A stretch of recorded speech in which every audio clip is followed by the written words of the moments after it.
सन 1976 में राजेश खन्ना मुमताज अभिनीत मनमोहन देसाई के निर्देशन में एक फिल्म आई थी, रोटी।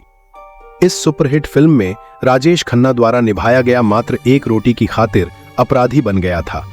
इस रोटी फिल्म की तरह इस कहानी में भी एक नौकर रोटी के लिए रोजी नाम की अपनी मालकिन का कत्ल कर बैठा।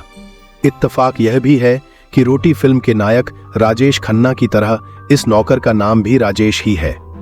फिल्म रोटी या रोजी हत्याकांड में क्या ऐसा करना जरूरी था? क्या इस समस्या का कोई दूसरा समाधान या विकल्प नहीं हो सकता था? जानने के लिए बने रहें वीडियो के अंत तक। लेकिन वीडियो को लाइक और चैनल को सब्सक्राइब करना बिल्कुल भी ना भूलें, क्योंकि आप देख रहे हैं क्राइम नगर। आइए जानते हैं।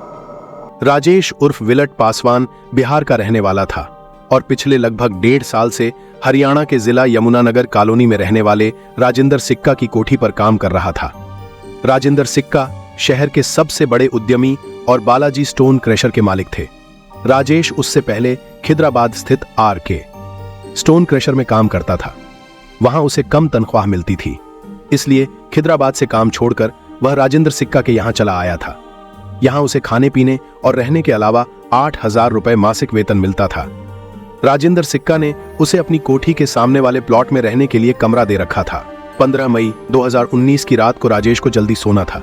इसकी वजह यह थी कि अगली सुबह यानी 16 तारीख को उसे जल्दी उठना था, क्योंकि 16 तारीख को राजेंद्र सिक्का को पहले कचहरी और उसके बाद अपने क्रशर पर जाना था।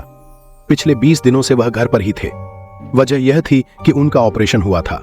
राजेंद्र सिक्का का वजन जरूरत से ज्यादा बढ़ रहा था, इसीलिए डॉक्टरों की सलाह पर उन्होंने अपना वजन कम करने के लिए ऑपरेशन करवाया था। 16 मई को राजेश 7 बजे उठ गया था। सबसे पहले उसने कोठी में खड़ी कार धोई। उसके बाद राजेश ने राजेंद्र सिक्का की ड्रेसिंग के बाद सबके लिए नाश्ता बनाया और परोसा। करीब 11:15 बजे राजेंद्र सिक्का अपने बेटे दीपांशु उर्फ मोंटी के साथ घर से निकल गए। घर पर राजेश के अलावा दीपांशु की पत्नी रोजी और उसका 7 महीने का बच्चा रह गए था। राजेंद्र और दीपांशु के चले जाने के बाद राजेश ने पूरी कोठी की सफाई की। फिर वह छत के पंखों की सफाई करने लगा। यह सारा काम निपटाने के बाद वह सामने वाले प्लॉट में कपड़े धोने चला गया। कपड़े धोकर उन्हें मशीन में ड्राई कर सुखाना था। मशीन कोठी में रखी थी। वह जब कपड़े लेकर कोठी पर पहुंचा, कोठी का दरवाजा अंदर से बंद था। दरवाजा खुलवाने के लिए उसने रोजी को कई आवाजें दी, पर अंदर से कोई प्रतिक्रिया नहीं हुई। वह काफी देर तक दरवाजा पीटता रहा। अंत में हार कर उसने दीपांशु को फोन कर बताया कि मशीन में कपड़े सुखाने हैं, पर भाभी जी दरवाजा नहीं खोल रही हैं। दीपांशु ने उसे कहा कि वह रोजी को फोन करता है, तब तक वह कपड़े कोठी के लॉन में फैला दे। यह दोपहर 1:30 बजे की बात है। इसके लगभग 10 मिनट बाद हिमांशु का फोन राजेश के फोन पर आया। दीपांशु ने कहा कि वह भी काफी देर से रोजी का फोन ट्राई कर रहा है, पर वह फोन नहीं उठा रही। तुम कोठी में जाकर देखो क्या बात है। लेकिन मैं अंदर जाऊंगा कैसे? राजेश ने कहा, कोठी का गेट अंदर से बंद है। मैंने इतना दरवाजा पीटा पर भीतर से कोई आवाज ही नहीं आई। ठीक है, तुम किसी तरह दीवार फांद कर भीतर जाओ और जो बात हो मुझे तुरंत बताओ। दीपांशु के कहने पर राजेश कोठी की दीवार फांद कर भीतर गया, लेकिन भीतर का नजारा देख उसने दीपांशु को फोन करने के साथ साथ शोर मचाना भी शुरू कर दिया। उसकी चीखें सुनकर पड़ोसी दौड़े चले आए। पड़ोसियों ने जब भीतर झांक कर देखा तो उनके भी होश उड़ गए। उन्होंने पुलिस कंट्रोल रूम नंबर को तो 100 एम्बुलेंस कंट्रोल नंबर 102 पर 20 से ज्यादा बार फोन किया, लेकिन किसी ने भी फोन रिसीव नहीं किया। तब तक राजेंद्र सिक्का और दीपांशु भी वहां पहुंच गए थे। कंट्रोल रूम में जब किसी ने फोन नहीं उठाया तो वे लोग अर्जुन नगर पुलिस चौकी पहुंचे और मामले की जानकारी पुलिस को दे दी। मामला हाई प्रोफाइल फैमिली से जुड़ा होने के चलते एएसपी कुलदीप यादव खुद मौके पर पहुंचे। जगाधरी की न्यू जैन नगर कॉलोनी में रहने वाले राजेंद्र सिक्का के घर का दृश्य दिल दहला देने वाला था।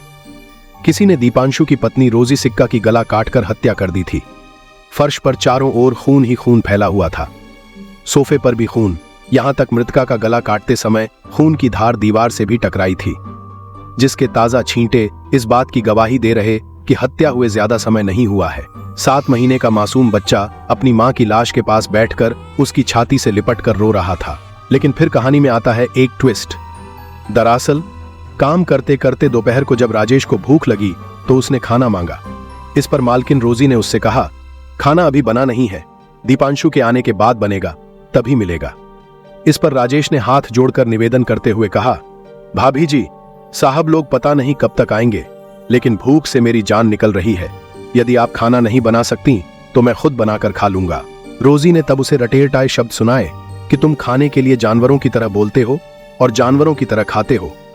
हर बार यह बातें सुनते सुनते इस बार राजेश को गुस्सा आ गया था। बात उसकी बर्दाश्त से बाहर चली गई थी। वह उसी समय रसाई में गया और वहां से सब्जी काटने वाला चाकू उठा लाया। उस समय रोजी कमरे में बैठी मोबाइल फोन पर गेम खेलने में व्यस्त थी। दबे पांव वह उसके पीछे पहुंचा और बाएं हाथ से उसका गला कसकर पकड़ लिया और दाहिने हाथ से गर्दन पर वार करने लगा। अचानक हुए इस हमले से रोजी घबरा गई। फिर जल्द ही उसने अपने आप को उसके चंगुल से छुड़ाने के प्रयास शुरू कर दिए। चीखने चिल्लाने के साथ उसने अपनी गर्दन छुड़ाने के लिए राजेश के हाथ पर अपने दांतों से काटना शुरू कर दिया था। उसने राजेश के हाथ की 2 अंगुलियों पर अपने दांत गड़ा दिए। इसके बावजूद भी राजेश ने पकड़ ढीली नहीं की। अधिक देर तक संघर्ष न कर सकी। तब तक राजेश ने चाकू से उसकी गर्दन रेत दी। इसके बाद वह कटे हुए वृक्ष की तरह लहराते हुए फर्श पर गिरी और कुछ देर तड़पने के बाद हमेशा के लिए शांत हो गई। अगर आपके साथ भी बार बार बेइज्जती होती और आपको बुनियादी जरूरतों के लिए भी तरसाया जाता तो क्या आप भी राजेश की तरह खतरनाक कदम उठाते? अपने जवाब कमेंट में जरूर बताएं। बढ़ते हैं कहानी की तरफ। रोजी की हत्या करने के बाद उसने चाकू को धोकर रसोई में रख दिया और वहां से फरार हो गया। बड़े गेट पर खून के निशान न आए, इसलिए वह छोटे गेट के ऊपर से कूदकर बाहर अपने कमरे में पहुंच गया। उसने खून से सने कपड़े भी धो दिए। किसी को उस पर शक न हो, इसके लिए उसने खुद ही रोजी के पति दीपांशु उर्फ मोंटी को फोन करके बताया था कि उसे वॉशिंग मशीन में कपड़े सुखाने हैं, लेकिन भाभी जी गेट नहीं खोल रही हैं। नौकर राजेश ने रोजी की हत्या प्रोफेशनल हथियारों जैसे तरीके से की थी। राजेश के बयान कलमबद्ध करने के बाद Jagadhri city SHO inspector Rajesh और इंस्पेक्टर श्री भगवान यादव ने 18 मई 2019 को आरोपी को अदालत में पेश कर 5 दिनों के पुलिस रिमांड पर लिया। रिमांड के दौरान उसे मनोरोग चिकित्सक को भी दिखाया, पर किसी ने यह बात दावे के साथ नहीं कही कि वह साइको है या नहीं। रिमांड अवधि समाप्त होने के बाद 21 मई 2019 को राजेश को जब दोबारा रिमांड ले लिया गया, तब अचानक इस मामले में एक मोड़ सामने आया। शहर के चर्चित हाई प्रोफाइल रोजी सिक्का मर्डर केस के आरोपी नौकर राजेश उर्फ विलट पासवान ने एक बड़ा खुलासा करते हुए बताया कि उसने रोजी की हत्या उसके ससुर राजेंद्र सिक्का के कहने पर की थी। राजेंद्र सिक्का ने उसे 50,000 रुपए का लालच देकर यह हत्या करवाई थी। दोपहर बाद आरोपी को अदालत में पेश किया गया। जब वह अदालत से बाहर निकला तो उसने सीआईए तो स्टाफ की मौजूदगी में पूरी मीडिया के सामने अपने मालिक पर कई गंभीर आरोप जड़े। उसने कहा कि उस पर दबाव बनाया गया था कि वह रोजी की हत्या करे। यह सारी योजना हत्या से एक रात पहले ही बना ली गई थी। नौकर राजेश के अनुसार राजेंद्र सिक्का ने उससे कहा था कि घर में इतना पैसा आता है पर पता ही नहीं चलता कि वह जाता कहां है। उन्हें पैसों का कोई हिसाब किताब नहीं मिलता। राजेश के अनुसार उसने रोजी की हत्या करने से मना कर दिया था। तब उन्होंने उसे धमकी दी कि यदि तू यह काम नहीं करेगा तो तू मरेगा। इसलिए अपनी सुरक्षा के लिए उसने यह काम किया था। राजेंद्र सिक्का ने उसे विश्वास दिलाया था कि तुझे कुछ नहीं होगा। यदि कोई बात होती है तो तू रोजी द्वारा रोटी कम देने की बात बता देना। राजेश के अनुसार इस काम के लिए उसे कोई एडवांस धनराशि नहीं दी गई थी। यह कहा गया था कि अगले साल जब तुम शादी करोगे तो तुम्हें तुम्हारे 50,000 रुपए मिल जाएंगे। नौकर के इस सनसनीखेज बयान से केस में नया ट्विस्ट आ गया था। पुलिस जहां अब राजेंद्र सिक्का को हिरासत में लेकर पूछताछ कर रही थी, तो रोजी के पति दीपांशु उर्फ मोंटी ने सीधे सीधे पुलिस पर आरोप लगाया कि वह जानबूझकर उसके पिता को फंसाने की कोशिश कर रही है। उधर 4 जून 2019 को रोजी के पिता जनक राज और मां सीमा रानी ने एसपी को दी गई शिकायत में आरोप लगाया कि दीपांशु ने 9 मई 2019 को उन्हें फोन करके 10 लाख रुपए की मांग की थी, जिस पर उन्होंने उससे कहा कि उन्होंने अपनी जमीन का सौदा कर दिया है, जिसकी रजिस्ट्री अभी नहीं हुई है। रजिस्ट्री होते ही वह पैसे दे देंगी। 16 मई यानी घटना वाले दिन दीपांशु ने फिर फोन करके पैसे मांगे थे। मना करने पर कुछ घंटे बाद ही रोजी की हत्या की खबर आ गई। उन्होंने आरोप लगाया कि बेटी की हत्या में राजेंद्र सिक्का और दीपांशु भी शामिल हैं। उन्होंने केस की सीबीआई जांच कराने की मांग की।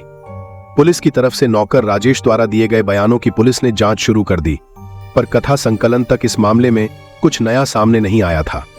आज की इस सच्ची कहानी से आपने क्या सीखा, कमेंट बॉक्स में जरूर बताना। मिलते हैं अगली वीडियो में। धन्यवाद।